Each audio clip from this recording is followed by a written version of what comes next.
ASI के द्वारा जब इस मंदिर को अधिग्रहित करने का मतलब ये क्रम शुरू हुआ, प्रोसेस इसका जी प्रोसेस जब शुरू हुआ, उस दौरान एएसआई के द्वारा यहाँ बहुत बड़ी टीम आई थी। उनके द्वारा यहाँ से बारीकी से एक एक चीज़ को जो है खोजा गया। उस खोज के दौरान उनको एक शाही मोहर, एक आकृति प्राप्त हुई। उस आकृति के बारे में जब उनके साथ में आई हुई टीम आपस में विचार विमर्श की तो ये पता चला कि ये शाही मोहर श्रीलंका के राजा थे दत्तागामी जी, उनके शासनकाल में ये मोहर चलती थी। जब ये मोहर की प्राप्ति हुई तो वो लोग भी आश्चर्यचकित हो गए कि इसका मतलब ये मंदिर उससे भी प्राचीन है जो हम सोच रहे हैं। तो वो लोग फिर एक आइडिया लगाए कि नहीं, ये मंदिर जो है पहली या दूसरी शताब्दी का मंदिर है, पहली या दूसरी शताब्दी का मंदिर है।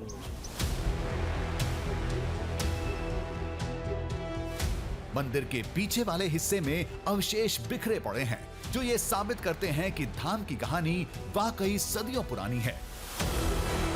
हालांकि आक्रमणकारियों की बुरी नीयत ने कई बार इसे इतिहास के पन्नों से मिटाने की कोशिश की। इस मंदिर के प्रांगण में बहुत सारे ऐसे पत्थर रखे हुए हैं जिनके ऊपर आकृति बनी हुई है और इन पत्थरों को तोड़ दिया गया है। कहा जाता है कि ये सब पहले इस मंदिर का ही हिस्सा था किसी ज़माने में, लेकिन समय के साथ ये सब टूट गया और टूटने के साथ ही इसे इस तरफ मतलब मंदिर के आसपास के हिस्सों में रख दिया गया। इसकी एक दूसरी कहानी ये है कि आक्रांताओं ने जब इस मंदिर पर वार किया, मंदिर को तोड़ने की कोशिश की, उसके बाद टूटे हुए हिस्सों को इस जगह पर रख दिया गया। लेकिन एक बात बिल्कुल साफ है कि इसके ऊपर जो आकृति है वो इस बात की गवाही है कि ये मंदिर बहुत पुराना है, बहुत पौराणिक मंदिर है।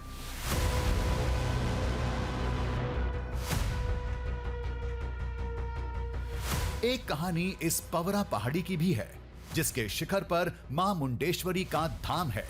कहते हैं इसी चोटी पर देवी ने मुंड राक्षस का वध किया था। उसके बाद से ही इस जगह का नाम रखा गया।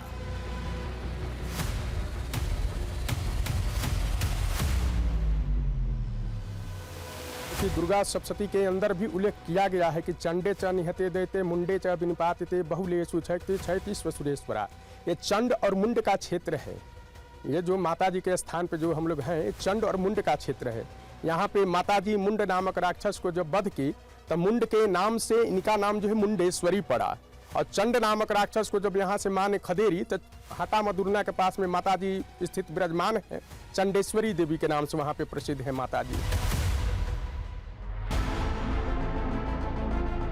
ये धाम सदियों पुराना है, पौराणिक है, ये सभी मानते हैं। लेकिन हमारा ये कहना है कि इस बात का यहाँ के चमत्कार से क्या नाता है? वो कौन सी कड़ी है जो इस धाम को जिंदा बलि से जोड़ती है? दावे के मुताबिक वो राज एक प्राचीन लिपि में मंदिर की दीवार पर लिखा है जिसे आज तक कोई नहीं पढ़ पाया। इस मंदिर के दो द्वार हैं जिसमें एक द्वार पर प्राचीन लिपि में कुछ लिखा हुआ है।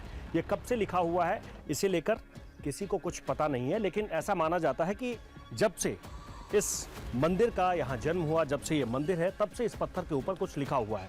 लेकिन क्या ये कोई मंत्र है, क्या ये किसी जिस शक्ति की बात होती है उस शक्ति को लेकर कोई बात लिखी हुई है, इसके बारे में किसी को कुछ भी स्पष्ट तौर पर नहीं पता है।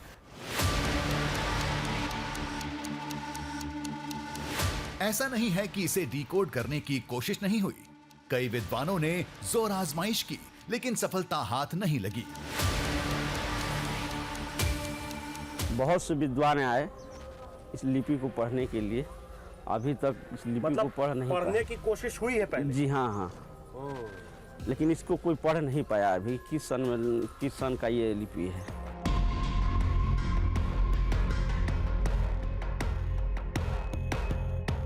ऐसा ही एक कोड मंदिर से बाहर पवरा पहाड़ी के दूसरे हिस्से में भी लिखा है जहां से कभी मंदिर का प्राचीन रास्ता जाता था।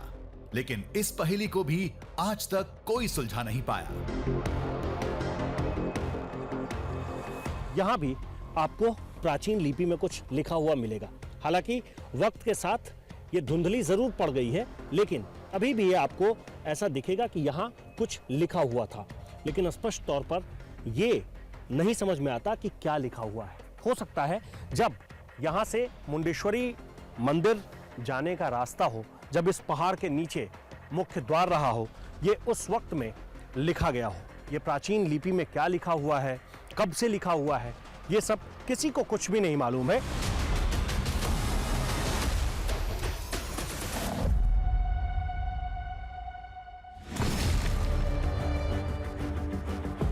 माना यही जाता है कि जिस दिन इन दोनों कोड को डिकोड कर लिया गया, उस दिन मंदिर के असल इतिहास के साथ जिंदा बलि का राज भी सामने आ जाएगा।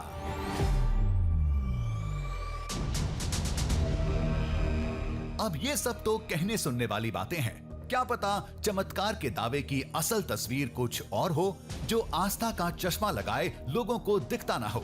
अब ये हमारी जिम्मेदारी बनती है कि तस्वीर के उस पहलू को खोज निकालें। थोड़ी देर में जिंदा बलि का दौर फिर शुरू होगा। उससे पहले हमें कुछ देखना था।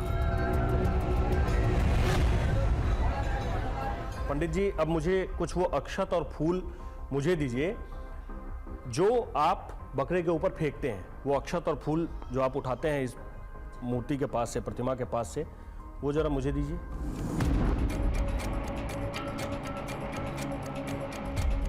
जो लोग इस चमत्कार को नहीं मानते, उनका एक तर्क ये होता है कि फूल और चावल में कुछ मिला होता है, जिससे जानवर कुछ देर के लिए बेहोश हो जाते हैं। जब मैं इसे देख रहा हूं, ये मेरे हाथ में है, ये बिल्कुल वैसे ही फूल और अक्षत हैं जैसे आप किसी भी मंदिर में देखते हैं। किसी भी जगह पर आप जाते हैं जहां पूजा अर्चना की जाती है, पूजा पाठ की जाती है, उस जगह पर ऐसे ही ये अक्षत और ये फूल रहते हैं, ऐसे ही रखा जाता है और इससे पूजा अर्चना की जाती है।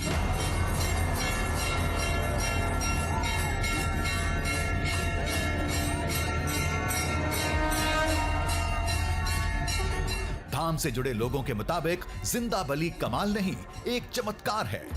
देवी की प्रतिमा और इस जगह में दिव्य शक्ति है, जिसका स्पर्श पाते ही साधारण फूल और चावल के दाने असाधारण हो जाते हैं।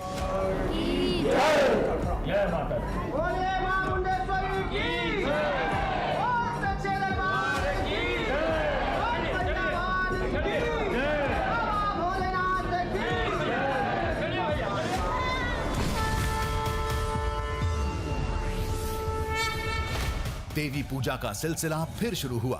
फिर से कुछ मवेशी बलि के लिए लाए गए थे। शंभू सिंह आप ही का नाम है, तो माला चढ़ा दिया, कोई बात नहीं है। देखते हैं अब क्या होता है।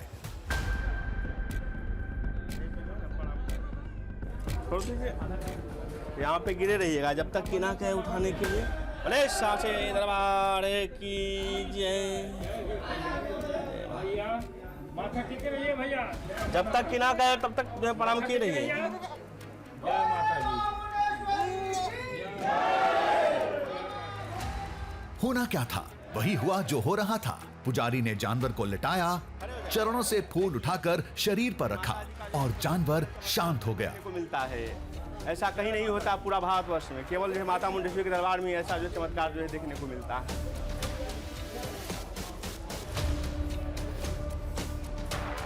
लेकिन ये क्या, पुजारी से अक्षत और फूल फेंकने से पहले ये खड़ा हो गया।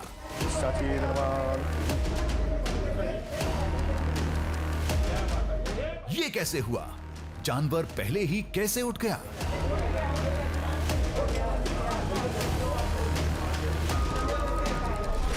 दूसरे मवेशी के साथ भी यही हुआ। प्रणाम करें।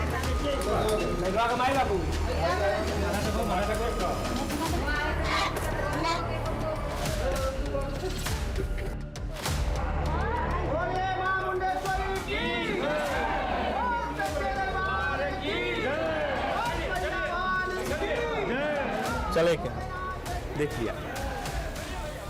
बलि पूरी होने से पहले ही वो जिंदा हो गया।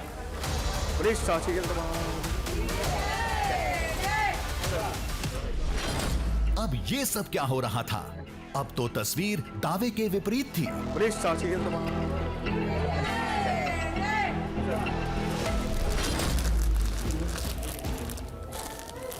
अगले मामले में तो और भी उलट हो गया। जानवर तो लेटने के लिए ही तैयार नहीं था। छोड़ दीजिए, नीचे छोड़ दीजिए। उसके बाद गला में मार के जो हम माला डालेंगे।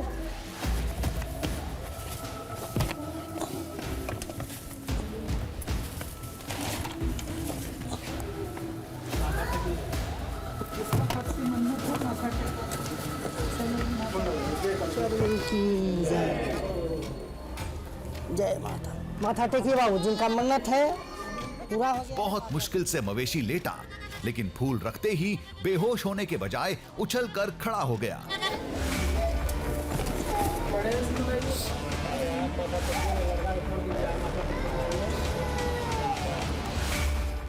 हम भले हैरत में थे, लगा पहली बार ऐसा हुआ होगा, लेकिन पुजारी ने बताया अगर भक्त की आस्था और बलि की प्रक्रिया में कोई कमी हो तो ऐसा होता है। कभी कभी ऐसा भी होता है कि मन्नत पूरा हो गया तो बहुत विलंब से या देर करके लोग आते हैं बकरा लेकर के, तो वहाँ थोड़ा सा बकरा जो है माँ उसको जल्दी स्वीकार नहीं करती हैं, लेकिन हम लोग उसको मनाते चुलाते हैं। काफ़ी देर अगर हो जाता है, मन्नत जैसे आज पूरा हुआ, साल 2 साल 5 साल के बाद कोई आएगा लेके, तो वहाँ थोड़ा सा माँ जो है अक्षत फुमाते हैं तो जल्दी बेहोश नहीं होता है, पुनः अक्षत फुमाएंगे 1 बार 2 बार 3 बार।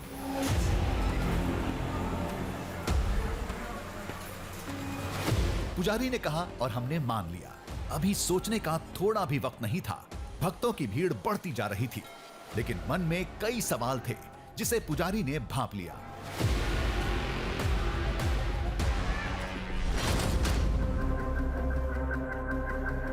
तभी कुछ और जानवर लाए गए, जिंदा बलि के लिए सौंपा गया और इस बार नतीजा पुराना वाला निकला।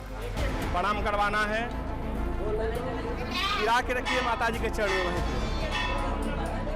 देख, जब तक कि ना कहें सर उठाने के लिए तब तक गिरा के रखें। माता टिके रहिए। जय माता दी, जय माता दी, जय माता दी, जय माता दी। चलिए हटा लीजिए, देख लिया जाए ये माता जी का प्रत्यक्ष शक्ति। देख लिए। बोलिए साचे दरबार की जय। ये माता जी का प्रत्यक्ष शक्ति जो है देखने को यहाँ पे मिलता है, ऐसा बलि कहीं नहीं। दावे के मुताबिक तस्वीर सामने आते ही पुजारी ने हमें गौर से देखा। आंखों में विजयी भाव थे। कोई अलग ट्रिक नहीं है इसका। जी नहीं, यहाँ साक्षात शक्ति है। शक्ति के द्वारा माँ जो है बकरे को बेहोश कर देती है। मान्यता यह है कि भगवती खुद उसे अपने पास रख लेती हैं और फिर बाद में उसे कहती हैं कि यार तुम जाओ, छोड़ देती हैं। जी हाँ। ये आज की अंतिम बलि थी। अब देखने के लिए कुछ बचा भी नहीं था। गर्भगृह में भारी भीड़ की वजह से बाहर निकलना मुश्किल था। सोचा इसे भी देख लेते हैं।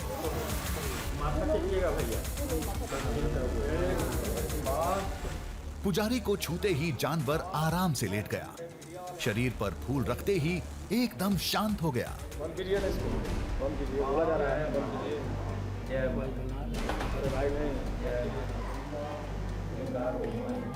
मवेशी लेटा रहा, एकदम चुपचाप, शांत।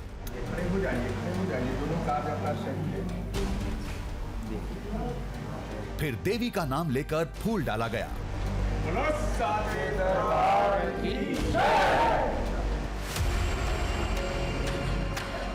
लेकिन ये क्या? इस बार जानवर में कोई हरकत नहीं हुई। एक बार और माथा टेकिए भैया। पुजारी ने एक और कोशिश की, लेकिन इस बार भी नाकाम रहे। दरबार की जय माई। ये माजरा समझ में नहीं आया, तो मंदिर के लोगों ने एक अलग ही तर्क दिया। कहा कभी कभी ऐसा होता है।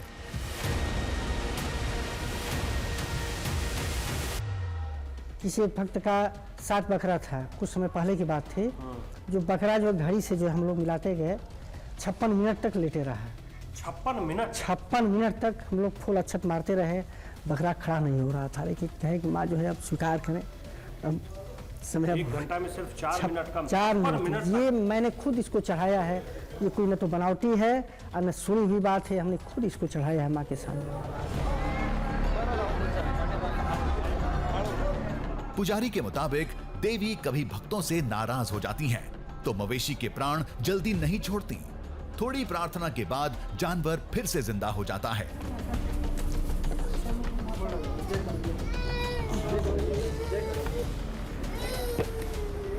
बोलो सच्चे दरबार की जय। बोलो माता मुंडेश्वरी की जय। कुछ देर बाद वो जानवर लोगों के बीच था।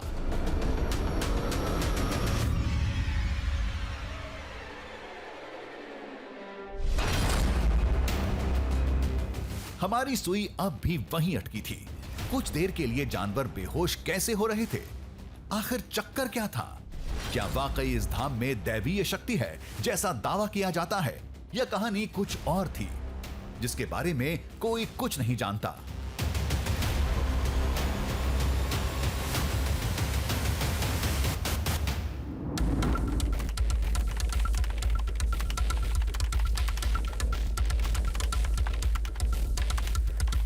फिर हमने इंटरनेट खंगालना शुरू किया।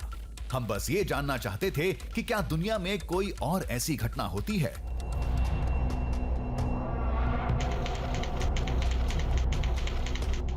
मंदिर तो नहीं, लेकिन एक अजीबोगरीब तस्वीर मिली।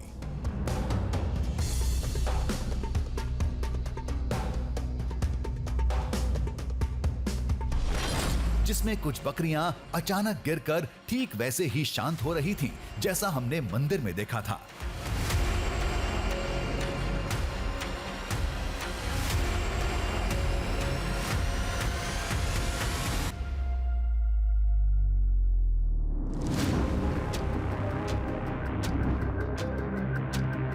फिर हम दिल्ली में एक वाइल्ड लाइफ एक्सपर्ट के पास पहुंचे।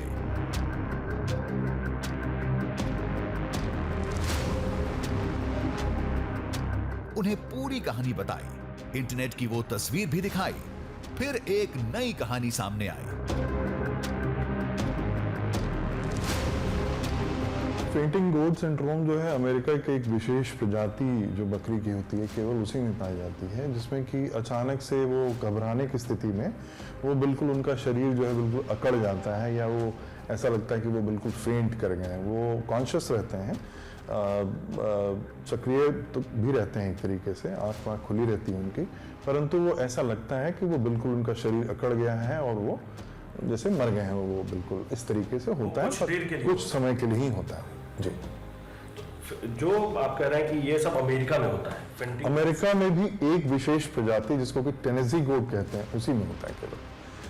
उसके अलावा किसी प्रजाति में ये सिंड्रोम नहीं पाया जाता है।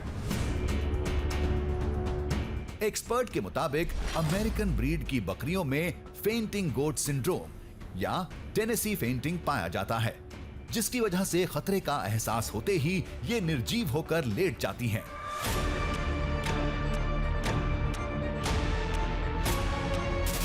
लेकिन ये तो अमेरिकन बकरियों के गुण हैं, क्या ये भारत में भी पाए जाते हैं? मुझे एक चीज बताइए कि क्या वो प्रजाति जो अमेरिका में पाई जाती है, जिस बकरे की प्रजाति के बारे में आप बात कर रहे हैं, क्या वो हिंदुस्तान में भी है?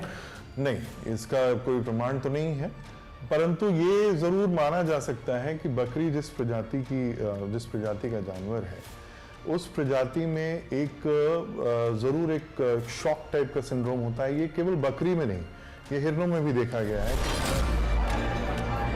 वैसे भी देवी के धाम में बलि तो होती नहीं, तो फिर उन्हें डर क्यों लगेगा?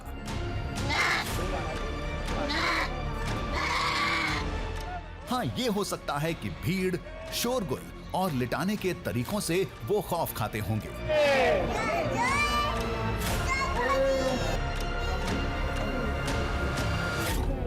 देखिए, जानवरों में विशेष रूप से जो हमारे हर्बीवोर्स हैं, जैसे जिसमें बकरी भी एक आती है, उसमें अगर उनको ये लगेगा कि उनको ओवर पावर किया जा रहा है, जब आप उनको चारों टांग से पकड़ के बहुत ज़बरदस्ती से उठा करके, अगर मैं इस शब्द का प्रयोग करना चाहूँगा कि पटक रहे हैं, तो उनको लगेगा कि हमें ओवर पावर कर लिया गया, हम बच नहीं सकते हैं, तो वो बिल्कुल स्थिर हो जाएंगे, ये दिखाने के लिए कि हम अब बिल्कुल ख़त्म हो गए हैं, या हमें अब स्थिर हो जाएंगे, वो अपने आप को बचाने के लिए। आप ये कह रहे हैं कि बकरे को ऐसा लगता है कि उसके ऊपर एक विशेष शक्ति का इस्तेमाल किया जा रहा है, तो इसलिए वो जी बिल्कुल।